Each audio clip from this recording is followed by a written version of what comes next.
Welcome to the Salmon Runs YouTube. Enjoy the video. In this video, I will explain how to take low-quality photos.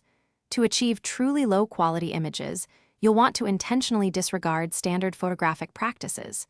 We'll explore how to manipulate settings and conditions to produce less-than-ideal results. This guide will help you understand the inverse of good photography, giving you control over image degradation. Get ready to embrace blur, grain, and poor composition for unique, imperfect shots.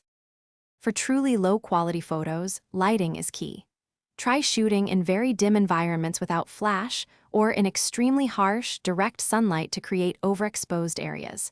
When it comes to focus, intentionally set it incorrectly. Aim for a blurry subject or an out-of-focus background. Also, avoid stabilizing your camera.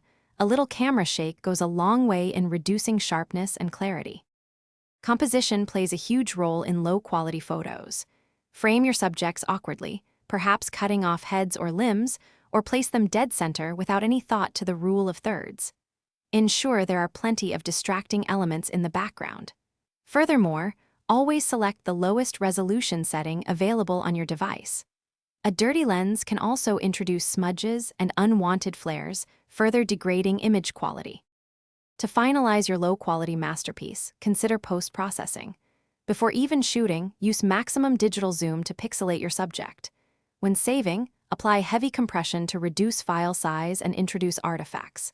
In editing, intentionally add digital noise or grain, and perhaps even some chromatic aberration.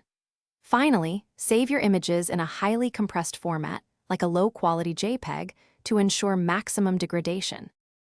Thanks for watching. Consider subscribing if we helped you.